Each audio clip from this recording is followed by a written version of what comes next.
Сәлем достар, бүгін бізде қонақта Дастан және де Қуаныш ағаларымыз.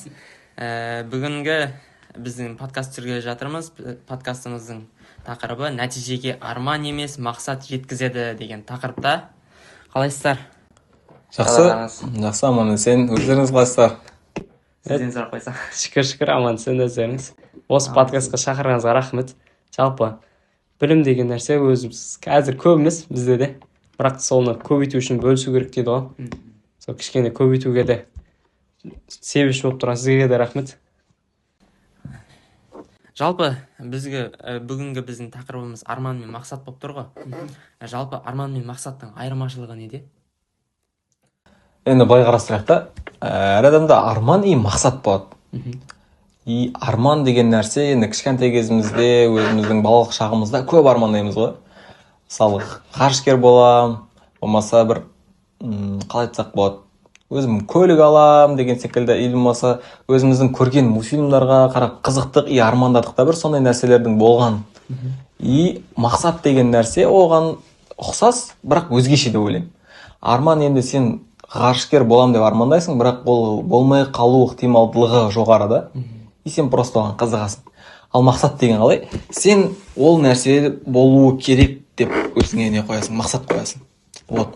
Мысалы, біз осы мамандық таңдаған кезде, мұғалімдік таңдаған кезде, енді мақсат қойдық, дұрыс па? Мен мұғалім болам деп, и ол оқу арқылы университетке түстік, мұғалімдікке.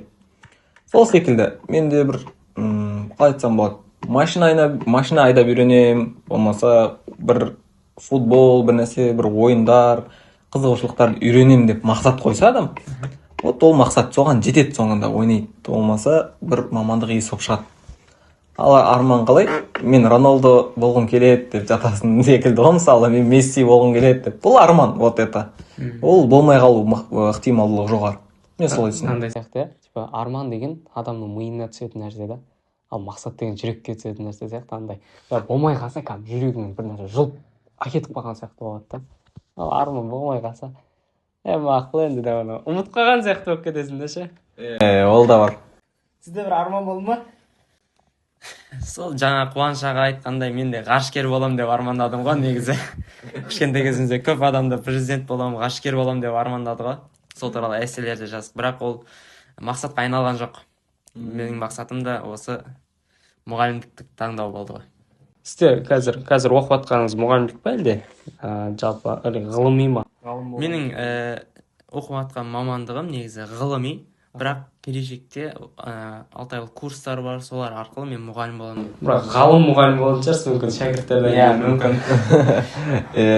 Университетте мұғалім болып, типа не қылуға болады, докторантура қылып деген секілді. Бірақ Қуанышқа сұрақ қойып көрейікші, Қуаныштың мақсаты не екен қазірге? Енді мақсат, егер айтпаймын десең айтпай қойсаңыз да болады. енді кішігірім нәрсе айтып өтейін. Мақсат, үлкен мақсаттар бар, шынымен де жаңа сіз айтқанда жүрекке қойылған, мен жүрекпен жету керек деген мақсаттар бар әрине. Бірақ кішігірім андай бір мақсаттарым бар, бөліктермен. Соларды айтып өтейін. Өзім университетте ақылы оқуға түстік. И осы ақылы оқуда GPA балды көтеру арқылы, өзімнің білімімді көрсету арқылы университетке. И андай бір квота секілді, турецкий квотаға бар ілінгім келеді. Ол менің ілінгім келеді емес, ілінем деп мақсат қойдым, и соған әрекет жасаудан. Осы мақсат жолында көптеген кедергілер болды, көптеген қате басқан, дұрыс жасалмаған кездер болды, бірақ оның барлығы мен үшін сабақ. Соның барлығын туралауға, түзетуге әрекет жасап келе жатыр.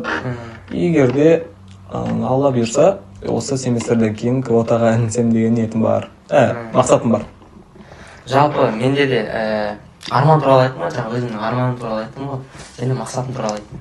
Мақсатымды толықтыра кетсем, қазір мен университетке түстім. Басындағы мақсатым мен келешекте мұғалім боламын деген оймен түстім да, сондай мақсатпен түстім. Қазір уже екінші курсқа өткеннен кейін менің ойым уже өзгере бастай жатыр да. Мен осы ғылыми бағытта қалсам ба деген. Әдемі? Сол қалай ойлайсыздар, сол уақыт өте келе жаңағы іс-әрекеттерге байланысты адамның мақсаты тағы өзгере ала ма? Әр нәрсе өз құндылығына байланысты сияқты. Былай алсақ болады, құндылық магнит қой. Құндылық құнды деп өзі айтып тұр ғой, құндылық магнит. Егер сенің бір оқиғаға байланысты бір қалай құндылығың қандай болатын болса, сол танымда өзгеруі мүмкін. Егер сенің құндылығың біреуге бір нәрсе бере аламын деген құндылық бар, енді уақыт өлеу, мен мектепте мұғалім боламын, өйткені біреулерге бір нәрсе бере аламын, дұрыс па? Егер оның ауқымын кеңейтетін болсақшы, ол құндылық өз орнында қалды, бірақ ауқымын үлкейді да, мен мұғалімдерге мұғалім боламын деген құндылыққа не қылады да. Ауқым үлкейді да, бірақ мақсат сол ғой, құндылыққа байланған мақсат болып тұр ғой бұл жерде ше. Яғни сондай нәрсе ғой. Енді осы жерде кішігірім мынандай нәрсе да, бір кісі айтатын еді да, мен ұлы тұлғалармен араластым дейді да. Ленинмен, Ленин деген қиямыз осы жерде десе. Айтады да, мен ұлы тұлғалармен араластым дейді да. Мағжан Жұмабаев, Ахмет Байтұрсынұлы, Әлихан Бөкейхановтармен араластым дейді да. Қалай араластың? Олар кетіп қалды емес пе дейді да. Енді сөйтсе, олардың өмірін оқу арқылы, оларды тану арқылы олармен араласа алады екенбіз да. Өйткені араласу деген қалай? Арада бір не болу керек қой, дұрыс па? Қарым-қатынас болу керек қой. Сен араласу арқылы не істейсің? Ол адамды танисың да. Ол адамның істерін, мінездерін барлығын танисың да. Ал егер ол адамдар тарихын оқитын болсақшы, онда оның өзі араласу да.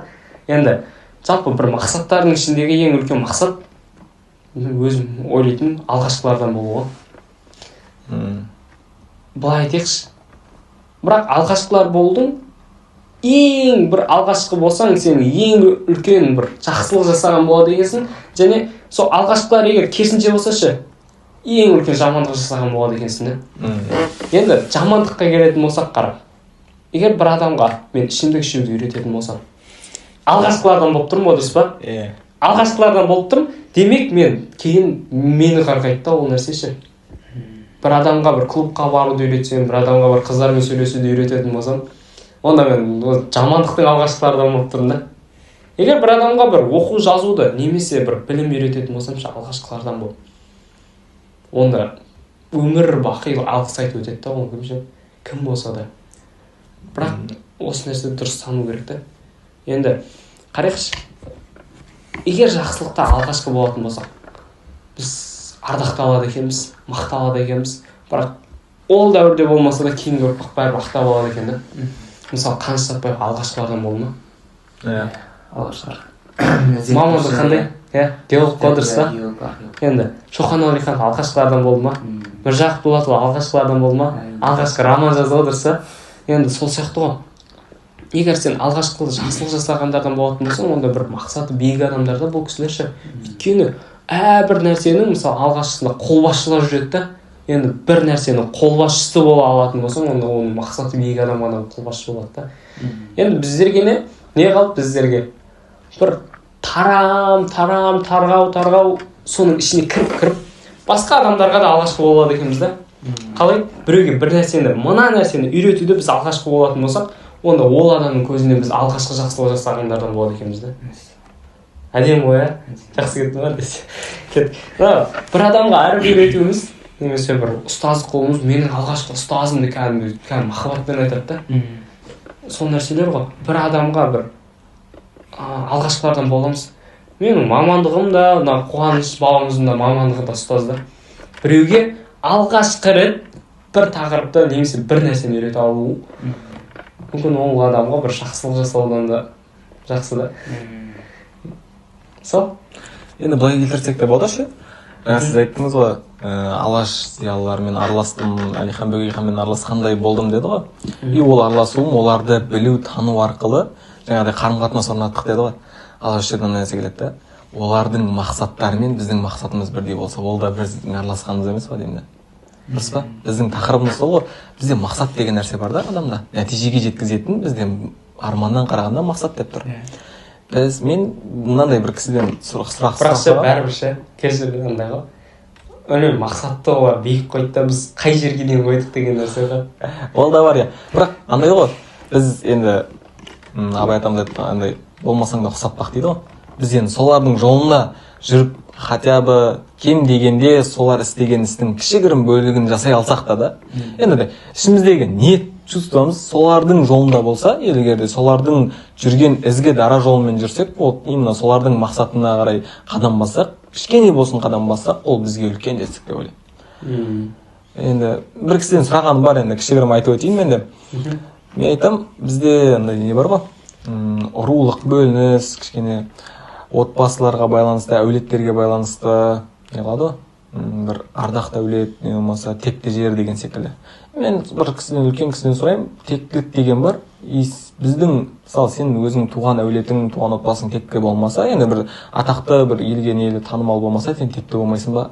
Сонда бір тектілік деген тек қана қанмен беріле ма деймін ғой. Сол кісі айтады, иә дейді, негізі тектілік қанмен беріледі, бірақ ол бір ғана жол дейді. Оның екінші жолы бар дейді, тектіліктің тағы да берілетін жол. Ол ұлы кісілердің, ұлы ардақты, өте қатты жетістіктерге жету үшін барын салған, мысалы біздің ұлы зиялыларымыз бар ғой, солар секілді солардың жолына, мақсаттарына бірге қадам баса алатындай, солардың жүрген жолына ілесе алатындай бір ниетте мақсатың болатын болса, вот сен де солар секілді боласың деген. Енді мен ойлаймын, мақсатымыз олардікіне қарағанда кішкентай шығар, бәлки де олар жасаған нәрсені жасай алмайтын шығармыз қазір, бірақ сол жолда болсақ, сол бір істерге үлес қосқандай бір ниетте болсақ, кем дегенде менің айтарым. Біз алдымызға мақсат қоямыз ғой, сол орындалмай қалған кезде, сол іске аспай қалған кезде қандай сезімде боласыздар, сондай оқиғалар, сондай бір ситуациялар бастарыңыздан өткен бе? Мен андай нәрсе ғой. Әйтеуір бір соған қарай ұмтыла берсең, жарты жолда қалып кетсең жазасың ғой. Жарты жолда қалып, әйтеуір өткен бастағансың да, өйткені ол нәрсені бастағансың да. Мен айға секірсек жолдан бір жерден аспаннан түсесің да, ал бірақ межеміз бір кішкентай бір жер болатын болса, енді кішкентай жер ғана жылжып жатқаннан одан да тауға шығып қырдың үстіне жабылғанымыз ол да жақсы да. Тауға шығып қырдың үстінен табылып, тауға шығам деп мақсат қой, қырдың үстіне жүр да, бір сайдың ішінде жүргеннен сол дұрыс сияқты. Мен енді айтып өтсем, мақсатқа жетпей қалған кезде қандай чувство болады дейді ғой. Мен енді өзім университетке оқуға дайындалған кезде, мектеп оқып жүрген кезде ұбт тапсырдық бәріміз де. Сол ұбт-ны өзімнің қалаған, өзімнің қойған мақсатыма жете алмадым енді. Ойлаған балыңызға жете алмадыңыз? Иә, мен ойладым, бір 100 балл жинаймын деген мақсат болды менде. Бірақ ол мақсатқа жете алмадым да. Вот сол кездегі менің сезінген әсерім өте қатты не болдым. Енді ол кездегі менің хәлім мен қазіргі хәлім екі түрлі нәрсе да. Сол кездегі оқып жүрген кезде мен оны өте қатты қателік деп санадым. Мен осы мақсатқа жете алмадым, значит мен әлсізбін деген нәрсені түсіндім да. Бірақ оның қате екенін осы оқуға түсу арқылы, өзіңнің кругозорың дейді ғой былайша айтқанда, соны кеңейту арқылы түсінеді екенсің да. И сол үшін мен ойлаймын, мақсатты әркім әрқалай түсінеді, и оған жете алмай қалған кезде де әркімнің сезімі әртүрлі. Енді бір кісілер ұзаққа секіру арқылы, ұзақ мақсат қою арқылы жарты жолдан қалса да ол үшін риза болады. Ал біреулер жете алмай қалса, кішкентай бір мақсаттарға жете алмай қалса, оған қатты өкінеді деген секілді ғой. Анау мынандай нәрселерді қозғалдық та, ол мақсаттар ше, оның барлығы қайдан шығады негізі? Дерттенген кезде шығатын шығар. Жоқ, мысалы, ол нәрсенің бар екенін қалай білеміз деген ғой. Типа, бір нәрсе болу керек қой, қайнар көз болу керек қой. Қалай ойлайсыздар осы нәрседе? Қайталап жібересіз ба айтар? Мақсаттар қайдан шығады осындай? Мақсаттар? Иә. Мен үшін сенімнен шығады. Сенімнен? Иә. Қызығушылықтан шығар. Сенім деген нәрседен шығады. Енді андай нәрсе ешкімге қарсылық бергім келмейді әрине, бірақ қызығушылық деген нәрсе енді көбінесе арманға кетіп қалатын секілді. Сен қызығасың, армандайсың да оны. Мысалы біз Bugatti болғанын қызығамыз ғой, біреудің Bugatti жеңіп жүрген қызығамыз, бірақ ол арман да біз үшін. Ал сен сенесің, мысалы бір Кобальт тұр, сен сенесің де ертең Кобальтты міне алатыныңа, и сен оны мақсаттай аласың да. Шынымен. Мен ойлаймын, сенім болған кезде мақсат қоя алады. Мен бірінші курста келген кезде былай, университетте көптеген клубтар бар ғой. Мен дебат клубына таңдап, дебат клубына бардық. Ол жақта бір үйрендік дебат туралы бір кішігірім ақпараттар. И мен ол жерде андай болды да, сенім болды да, менің чтобы бір екінші үшінші курс оқығанда бұл жерде төраға бола алатыныма сенім болды менде. Именно сендім, чтобы и мақсат қойдым да. Мен осы клубтың төрағасы боламын деген. И Құдай қаласа, қазір төраға болып отырмыз. Уже төрағасыз ба сіз? Мақсатыңызға жеттіңіз осында? Иә, мақсатқа жеттім. Рафамен ақ қойдым да. Енді мынандай сұрақ қояйыншы. Жалпы өзім кішігірім жауап беріп көрейін. Менің танымым бар ғой енді. Енді өзім 28-ші мектепте практикада жүрмін. Жалпы енді әр сабақ басталған кезде өлең оқиды да. Қандай өлең? Абайдың өлеңдерін, Ахмет Байтұрсыновтың өлеңдерін, Шәкәрім Құдайбердінің өлеңдерін оқиды да. Енді жасымда ғылым бар деп ескермедім, пайдасын көре тұра тексермедім, ер жеткенше түспеді уысыма, қолымды мезгіліме кеш сермедім дейді. Адамдық борышың халқыңа еңбек қыл, ақ жолдан айнымай, ар сақта оны бір талаптан да біліммен өнерінен білімсіз өнерсіз болады, ақыл тұл дейді. Енді осы нәрсені ести берген адам, одан кейін айта берген адам не дейді? Шәкәрім атамыздың сөзі тағы айта алып. Сөзің түзе, ісің айналады, ісің түзе, мінезің айналады, мінезің сенің өмірің дейді. Енді мақсаттардың бір үлкен бұл қойылуы шыққан сөзден болу керек деп ойлаймын. Енді басында сөз, сенім де осы жерде. Сөз мінезің айналып тұр ғой. Мына жерде көңіл табам деген бір сенім бар. Өйткені сөз ғой ол дұрыс та. Енді сөзден кейін мінез, мінезден кейін өмірде тағдыр болып тұрған. Мына жерде іс-әрекетте барлығы осының ішінде негізделіп тұр да. Енді бір осыған байланысты бір алдында бір өлең қатты бір шабыттанып бір нәрсе жазып жатып. Подкастымызды қорытындай келе осы өзімнің жазған өлең шумақтарымен аяқтасақ. Өз-өзіңді жеңетін шамаң бар ма? Жастық шағым кетеді замандарда. Менің жаным ашиды, ей жақсылар, жастығыңда жанбаған жарым жанға. Жастығыңда ой әлі көп қой дейді, жастығыңда ой әлі болар дейді. Ей жақыным, құрдасым, бауырларым, өтті ғой балалығың көз алдыңда. Өтті ғой балалығың көз алдыңда, өтеді жастығыңда, қастығыңда. Сен түгілі бауырым анау кетті, сен түгілі бауырым мынау кетті. Өтті бітті, кетті өмір армандарда. Ей шіркін армандарда, жалғандарда. Уа бауырым, сен дағы армандаппен, армандарың көмілген ана жақта. Біреулер арманым мынау дейді, ал біреулер арманым мынау дейді. Мен өмірін асқақ қойған адамдарда арман емес мақсаттар болар деймін.